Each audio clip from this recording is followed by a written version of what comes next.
Today on Locked On Bearcats, it's the lucky seven, the 7 players who will define the 2022 Bearcats season. Ben Bryant is on the list, but how long can he start until we know he's not the answer at quarterback? Plus, I'm going to tell you the one thing I want to see from both Luke Fickell and Gino Guidugli this upcoming season.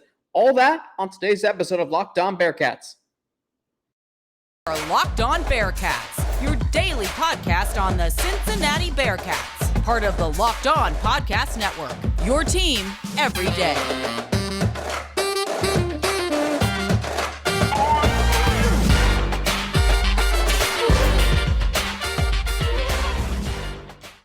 Thank you so much for making Locked On Bearcats your first listen every day or first watch of the day if you're watching on the Locked On Bearcats YouTube channel, which we have hit another milestone, 150 subscribers, but we're not done yet, far from it. So hit that subscribe button, and you can also follow us on YouTube. That way you can get an alert every time a new episode drops, and you can also like and share a comment on today's video. If you are downloading from an audio platform, I'll say my name first because you're probably wondering who I am at this point.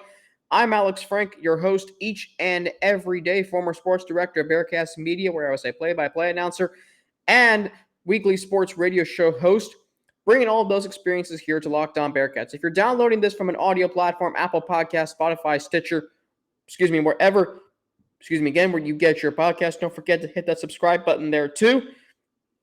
You can also share a comment and or give it a rating. All of that on audio, and YouTube helps more Bearcats fans like you find this podcast. So today we're going to start off with a fun topic. It's another ranking hierarchy, the 7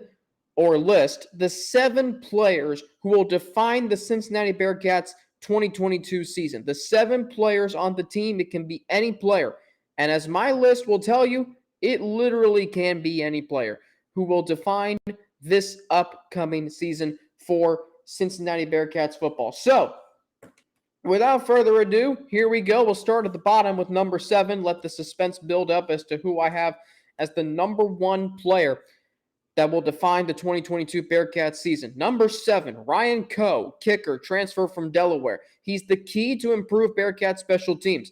Now, I have him 7th because can the kicker really impact, a football game or a whole season's worth?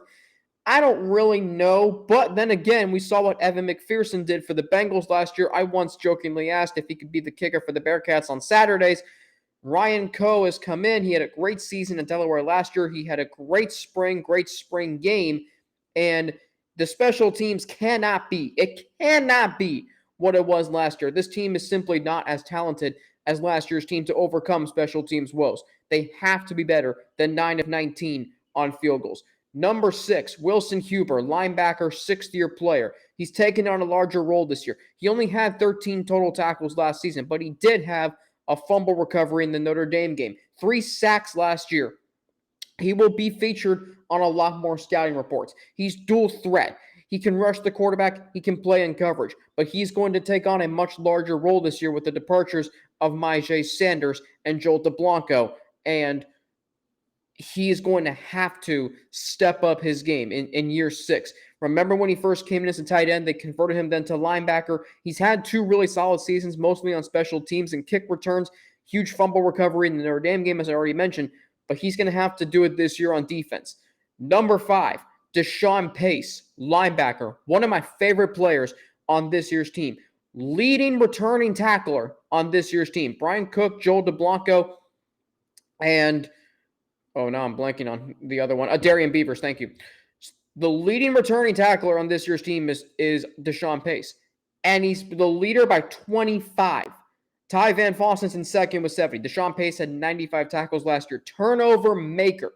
If this defense can force turnovers, they are going to be really good. They're going to be really good regardless. But if they can force turnovers like they did in several key games last year, they had 3 turnovers in the Notre Dame game. They had 4 turnovers against Indiana. They had multiple turnovers in other games this past season. They were so good. Whenever you needed a defensive play, whenever you needed a turnover, you were more often than not going to get it. Brian Cook with the interception in the Cotton Bowl that set the Bearcats up nicely. It just didn't work out. If the Bearcats defense can force turnovers, and Desean Pace will be a leader of that, he will be a front runner in the lead in interceptions, fumble recoveries, whatever. This guy is a turnover maker. If the Bearcats defense forces turnovers, they are going to be really good, and the team will benefit as a result. Number 4, he's on the list, Ben Bryant. Ben Bryant's on this list, but the reason why is because, unfortunately, he can also sink the team's offensive potential because we know he has a ceiling. It reminds me of who Desmond Ridder was. In 2019 and 2020, we all knew the Bearcats' offense had potential. It had really good players, had really good skill players. But the one thing I constantly heard was Desmond Ridder can hold this offense back. And it wasn't until weeks, games 4 through 8 in 2020 when he really started to, this offense started to take off. Desmond Ridder held it back for 2 years in the eyes of some. You don't want Ben Bryant to be that. Right now, I fear that he can be. Ben Bryant is going, if he holds his offense back, that will be a defining aspect of this 2022 team. If he's able to elevate it, because he can, I'm not saying he's not going to. I'm just saying that most likely the outcome is he will hold it back. But if Ben Bryant can, elevate this offense, then we can look back on it and say, hey, the Bearcats won games because of Ben Bryant. Number 3, Evan Prater. You knew he was going to be on this list, didn't you? Evan Prater with his potential, 4-star recruit, Mr. Cincinnati, dynamic playmaker. He can elevate this team. We saw it last year when he was on the field in several instances. He came in against Miami, Ohio. And by the way, when you talk about things that excite you about Evan Prater, I didn't even mention this, but I'm going to today. He was on SportsCenter Top 10. He's on SportsCenter Top 10. I mean, we watch that all the time as kids, right? And if you see your player, your team on SportsCenter Top 10, and he's already this, 4-star recruiting god commit, yeah, that's only going to heighten the excitement. Evan Prater, if he starts, will absolutely be a defining player for this year's team. Number 2, Lorenz Metz, offensive lineman. I think he's the weakest offensive lineman on this team. I heard a great quote on Locked On Sports today, yesterday, in regards to the Philadelphia Phillies firing now former manager Joe Girardi. When the manager is basically this, he's like a toilet. You only hear about him, you only think about it when there's something wrong. It's like offensive linemen. If they're really good, sadly, you're not talking about them. But when they're not good, you are talking about them. It's like the Bengals offensive line. We knew who they were because they weren't very good. Lorenz Metz is the weak link of this offensive line. He wasn't very good in 2019, had way too many penalties. He wasn't great in 2020. He was better, not great, and his performance in the Peach Bowl when he came in relief for James Hudson and had to block Azeez Ojulari was not a performance to remember.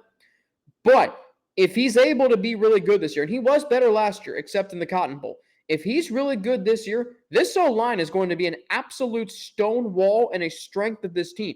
They have all 5 returning starters, including Lorenz Metz, but he has to be really good this year. You don't want to know his name because he's, being a detriment to this offense. You want to know his name because he's a part of an offensive line that is going to be the best in the conference, one of the best in the country, and it's why the Bearcats offense is not going to take a huge step back at all, and if any step back from where they were last year. Number 1, Corey Keiner, running back. This team is a run-first team. Corey Keiner should emerge as the lead back. They got him in the transfer portal for this reason. They recruited him hard in 2020 for this reason. He kind of feels like Michael Warren. He can be a bell cow running back. Why I did not include him when I was mentioning the 7 keys to success last week, I have no idea. Consider that a brain fart and a half. But Corey Keiner is absolutely going to drive this team. Evan Prater might be the star and the player that everybody flocks to and has his jersey, but Corey Keiner is going to be the most important player. Very similar to how running backs have been over the years for Cincinnati. It's no joke. This offense is going to be run first. Ask Gino Guidugli that. He said it earlier this spring. This will be a run-first team. Corey Keiner, we know what he did at Roger Bacon, former Mr. Football. We saw what he did at LSU. Now he's going to be potentially a lead back, and he's going to allow for other running backs like Ryan Montgomery and Charles McClellan to be able to be incorporated into the offense because they can do things Corey Keiner maybe can't do. Keiner's going to be your, hard-nosed back, pick up those hard-earned yards. Montgomery and McClellan are going to be the two guys that are going to get yards after the catch. They're going to yak you, as Tua Tagovailoa likes to say, which, woof. Don't know why I mentioned his name on this podcast. Anyway, Corey Keiner will be the most important player that defines, the player that most defines this year's team. So there you have it, the 7 players who will define this year's team. Ryan Coe, Wilson Huber, Desean Pace, Ben Bryant, Evan Prater, Lorenz Metz, and Corey Keiner. Sounds like a pretty good list to me. Up next, so how long can Ben Bryant start until you know, and we know, he's not the answer at quarterback? I'll explain next. But first, I got to tell you about Built Bar, because don't you just love, and I do, a chewy chocolate brownie? Oh my God, they're so good. My grandmother makes really good brownies. But what about a caramel brownie with a caramel swirled on top? Oh my gosh, so good. So what if I told you that you can have all of that chewy chocolate deliciousness plus 17 grams of protein? Well, guess what? You're in luck, because caramel brownie bars are available at Built.com right now, and you gotta act fast because they're a fan favorite. Forget about dessert. These are better than dessert. You know what? The Rangers are playing in the playoffs right now. I'll say in my New York accent, forget about it. These are better than desserts. Plus, the macros are unreal. Oh my gosh, just 130 calories, 17 grams of protein, only 4 grams of sugar. Oh my gosh. I would replace a regular brownie with Built's caramel brownie bar like that. The best part is caramel brownie bars are covered in 100% real chocolate. Like, for real, seriously. With Built, you don't have to sacrifice tasty for healthy. You can have both. And there are a million reasons that you should try Built bars. But for now, let's just say the caramel brownies will rock your world. With Built, tasty is the new healthy. So go to Built.com and get your box of caramel brownie bars right now. Use promo code LOCKED15 to get 15% off your order. That's promo code LOCKED15 for 15% off at Built.com. We have an important favor to ask you, so we've put together a survey so we can learn more about listeners like you and make your favorite Locked On podcast even better. This is your opportunity to tell us what you like and don't like about Locked On Podcast, so go to lockedonpodcast.com/survey right now to get started. It won't take very long, and everyone that completes a survey can qualify for a chance to win one of 10 $100 Ticketmaster gift cards. So take our audience survey. All you have to do is go to lockedonpodcasts.com/survey. Thank you for your help in advance. I did not remind it in the previous segment, probably because I was listing a list of 7 players. And maybe I'm not going to remind you every segment that Evan Prater should be the starting quarterback. I think you all know how I feel about the quarterback battle. But I will say this. There is a chance Ben Bryant starts. And I think the inevitable is that he will. And that's why I'm campaigning so hard for Evan Prater to start, because I'm trying to get you all to see why he should. So Ben Bryant can start week 1, but you have to know quickly if he's the answer or not. You have to. If you know 2 possessions in at Arkansas, all right, this guy ain't it, then he's clearly not the answer. If you know 4 games in and you're 2-2, meaning you lose a game at home, or you lose to Miami, which, spoiler alert, is not going to happen. But if for some reason you are 2-2, heading into conference play, which I would be shocked if that was the case, you have to make the change. If there are too many critical mistakes, I don't even care if the Bearcats win 3 straight games 45-10.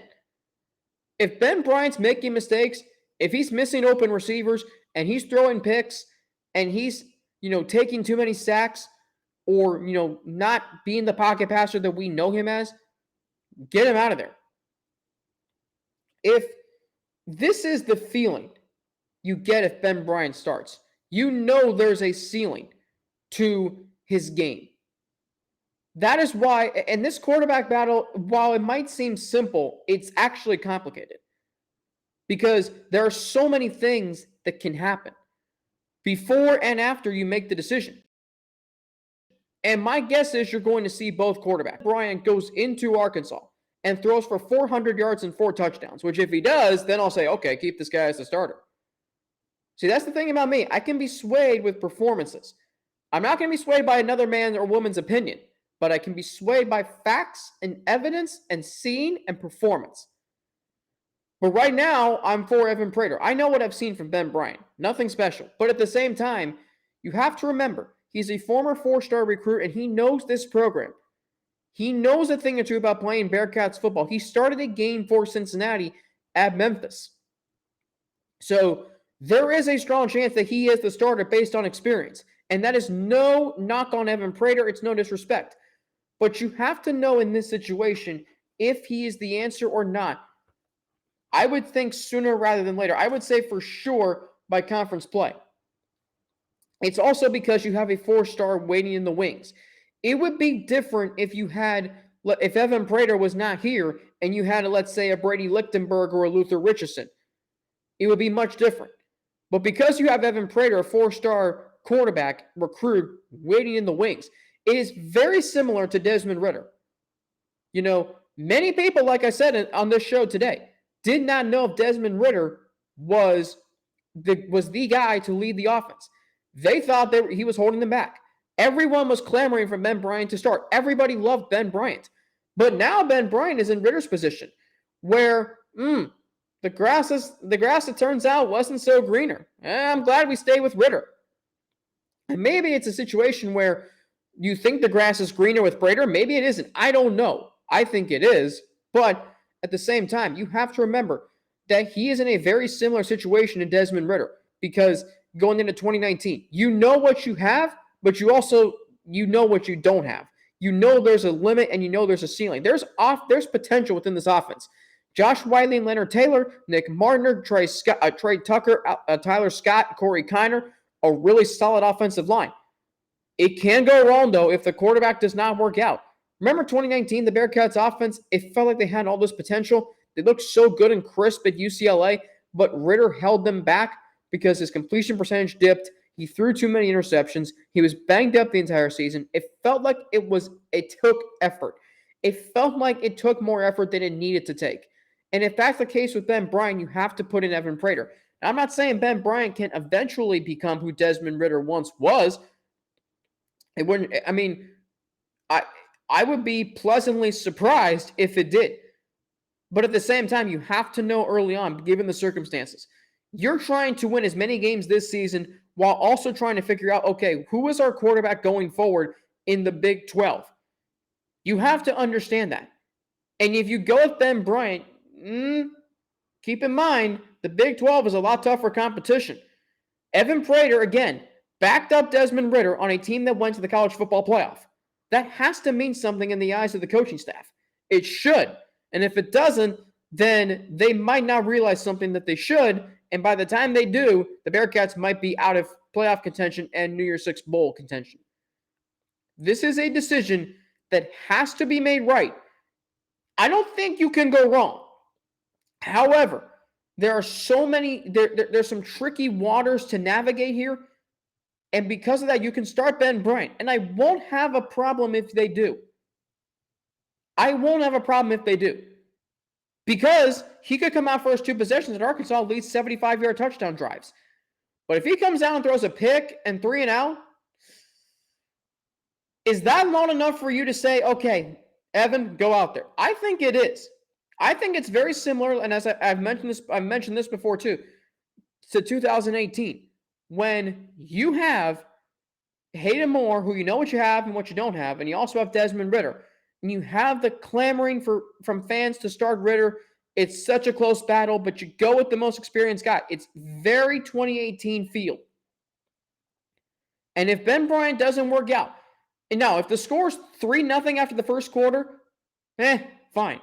Your defense is playing well, you're not worried about it. But if it's 14-0 and Ben Bryant's like 2 of 7 with an interception, that's enough evidence for me to maybe put in Evan Prater when the game is still hanging in the balance. Let's say you lose a close game in Arkansas, and the second game against Kennesaw State, it's 7-0 in the second quarter, and Ben Bryant's thrown 2 interceptions. That right there, I don't care if the Bearcats are even winning. I don't care if Kennesaw State hasn't gained a yard. I'm making a change. There are so many ways this battle can play out before and after the opening possession offensively at Arkansas. It's a fascinating discussion. It's a fascinating thing to talk about, and it's going to be talked about throughout June, throughout July, throughout fall camp, and most certainly once we hit game week at Arkansas and possibly throughout this season. It is the biggest talking point around the Cincinnati Bearcats football program because of the heated battle, because of who it involves, and because of how many ways it can shake out. Coming up, there's one thing I want to see from both Luke Fickell and Gino Guidugli this upcoming season. But first, let's hear a word from two of our sponsors. I'm in a good mood today. The New York Rangers are playing tonight in Game 4 of the Eastern Conference Finals of the Stanley Cup playoffs against Tampa Bay down in Tampa, Florida. The Rangers leading the series 2-1. I'm also in a good mood because I feel like, keeping this show at 5 days a week, even throughout the offseason. Look, I don't know how many other people on the college channel are doing this, but we got a lot of momentum right now. And momentum was a big talking point yesterday. It's a big talking point today, and quite frankly, something I try to, incorporate in my daily life. So there's one thing that I want to see from Luke Fickell and Gino Guidugli this season. And one of the biggest takeaways from the Cotton Bowl was not Will Anderson being in the backfield every single play, or not Fedarian Mathis batting down passes with like a fly swat, whatever it's called. What is it called? Fly swatter? Anyway, one thing that stood out to me was the conservative play calling. There weren't very many deep shots. They weren't getting Ritter out in space. They weren't creating space.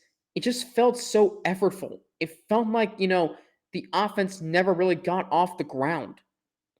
And that was a huge bummer because it felt like there was so much there. And one thing that I talked about after the Super Bowl was, and the Bengals were, were more aggressive than the Bearcats were, I thought, in the Cotton Bowl. So one thing that stood out to me was conservative play calling. When you get to a big game, oftentimes you play not to lose, but that's a recipe for losing. Remember when the Eagles won the Super Bowl in Super Bowl 52? They weren't afraid of New England. Ha! Hell no. They went after their defense. Nick Foles was taking shots every possession. That team had no ounce of fear in their body. The Bearcats, it looked like in the Cotton Bowl, were playing with fear. I need to see more aggressiveness in big games. I need to see more creativity. I need to see what got them there, which was, just unleashing the offensive attack. They were aggressive at Indiana. They were aggressive at Notre Dame. They were aggressive against Temple and UCF. They weren't afraid of any team. They were aggressive the first play from scrimmage against Miami, Ohio. I need to see that on the big stage. So what if it doesn't work? So what do you want to do? You want to go down swinging, or do you want to go down knowing that you left some things on the table? I don't want to go down with something left on the table. It felt like in the Super Bowl, the Bengals kind of did, but not nearly as much with Cincinnati. Only 2 field goals. The only game this season where they did not score a touchdown. The first time that they had not scored a touchdown in a game since 2019 against Ohio State. Bearcats played 12 more games that season. They played 10 the following year and then 13 after that. They played 35 games. That was the first time in 36 games they didn't score a touchdown. And it just felt like to me that they left some things on the table. They could have done more. And I want to see that more in games this year, like at Arkansas or in the conference championship or in games where they're, it's a big game, but they might be an underdog. Because let me tell you something, when you get to the Big 12, every game is going to be big. You might be an underdog. I guarantee you'll be an underdog to Oklahoma. I guarantee you'll be an underdog to Baylor. I guarantee you'll be an underdog to Oklahoma State. It doesn't matter where you play those games. If you play them on the road, you're for sure an underdog. If you play at home, maybe you'll get the benefit of being at home. So it's an even spread, 3-5 favor for the point spread for the favorite. But you have to be the aggressor. This Bearcats program has gotten to where it is because it's aggressive, because they are willing to punch above their weight class. They don't give in to, we're a group of 5 team. They don't care about that. Think about the scheduling that they've done over the years. UCLA, Ohio State, Notre Dame. They played Georgia. They played Alabama. They've played Indiana. They played Army. They played all these teams. Michigan. They haven't gotten to where they are just because, they play in the American Athletic Conference. Yeah, I know they haven't lost a conference game in 3 years. But at the same time, they are an aggressive team. So they have to do that in big games. They can't play not to lose. I'd be very interested. So let's say Cincinnati gets to 12-1. when they're in the Big 12 and they find a way into the college football playoff. They can't lose an undefeated season. They can lose the game, but they can't lose an undefeated season. There's a great saying, he who chases two rabbits seldom catches one. Well, the Bearcats epitomized that in the Cotton Bowl. They were undefeated, the only undefeated team in the college football playoff, and I think they were maybe a little bit afraid to lose that undefeated season. I'm not sure. That's a question that only Luke Fickell can answer. But Gino Guidugli has to call more aggressive plays. I think he will. You know, if he was the offensive coordinator last year, which we didn't know until after the season, Mike Denbrock was still here. And we all know how fans felt about him and his conservativeness. But you're not going to be able to do that this year. And my thing was, it's surprising that the Bearcats got 6 points because they came on field goal attempts and they weren't very good from there. This offense, you know, they have to start getting used to this team playing in big games. The defense in big games over the years has been fine.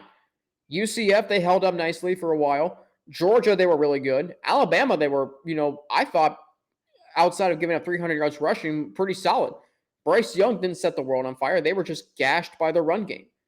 So I think about that, and I think about the offense can just match the defense. They might be in closer games against a team like Alabama. You know, they just played Alabama in the college football playoff. That has to mean something. But you can't just say, oh, well, you know, it was Alabama. No. I don't think this program is going to do that. This program is going to look at that game and say, hey, what didn't we do well? Because the Bearcats are, I think, are going to get back to the playoffs soon. Maybe not this year, but, I mean, 2023 looks pretty promising when they move to the Big 12 and look at the benefit of the doubt being in a Power 5 conference. So we see against lesser opponents, the Bearcats impose their will, their superiority. They empty the tank. So why can't we see that in big games? We saw it against Houston last year, but they were favorites. We didn't see it against Alabama. We didn't necessarily see it against Georgia. It feels like whenever Cincinnati sports play in big games, the Bengals used to be this way too. And they were a little bit in the Super Bowl, and that's understandable, yet frustrating at the same time. Whenever Cincinnati sports gets on the big stage, it feels like it's like it struggles to get off the ground. And that was the Bengals for 7 times in the playoffs under Marvin Lewis. So you look at this team and you say, okay, when we get to a big game, we need to get off the ground right away, throw that first punch. If Alec Pierce catches that touchdown pass, and maybe that's why they kind of felt like they had to be a little more conservative to prevent that from happening. But if Alec Pierce hauls in that touchdown, it's a 7-7 game. And we're feeling really good about ourselves. You know, 7-7 with Alabama, even 7-3, you felt good. But you can be even better. Aggression wins in life. It most certainly wins in the game of football. What I want to see against Arkansas this year and any other game they play in this year, aggressiveness, emptying the bucket, and creativity. That's what I want to see this upcoming season. Covered a lot today. We really did. And of course, the quarterback battle is going to be a major talking point throughout these months. You know, Russ Heltman's going to join me on Thursday to talk about the recruiting from this past weekend. 8 players committing over the weekend. We'll talk about what that means for the program. Number 5 now in 24/7 Sports composite rankings for the class of 2023. Multiple other guests throughout the month of June, hopefully, and July. This is going to be a fun month. It really is.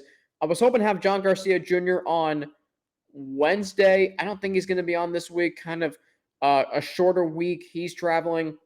Other things. Just wasn't able to get him on this week on the sign-up sheet, but that's okay. We'll have plenty to talk about here on Locked On Bearcats. Don't forget, if you're watching on our YouTube channel, to subscribe. You can also like and share a comment on today's video, and you can download this from an audio platform, Apple Podcasts, Spotify, Stitcher, or wherever you get your podcast. You can also like and share a comment and or give it a rating. All of that helps more Bearcats fans like you find this podcast. When you subscribe on YouTube, don't forget to follow us so you can get an alert every time a new episode drops. And thank you, as always, for making Locked On Bearcats your first listen of every day. Now make your second listen to the Locked On NBA Big Board podcast. Rafael Barlow, Richard Stamen, Sam Ferris, and Leif Thulin will give fans an in-depth look into the biggest prospects, the latest player rankings, and, of course, big boards Follow Locked On NBA Big Board every day on the Odyssey app, YouTube, and wherever you get your podcast. As for me, you can follow me on Twitter at Frankie_90 with 2 N's and an ATI. You can follow me on Instagram, AlexFrank9_, and email me at alex3frank@gmail.com. I'm Alex Frank for the Locked On Bearcats podcast. Thank you for listening. Have a great rest of your Tuesday, June the 7th, and I will be back tomorrow on what hopefully is a day after the Rangers win. We'll look forward to more Bearcats conversation, Game 3 of the NBA Finals. So much to get to tomorrow on the show. Have a great rest of your day, and I will talk to you tomorrow.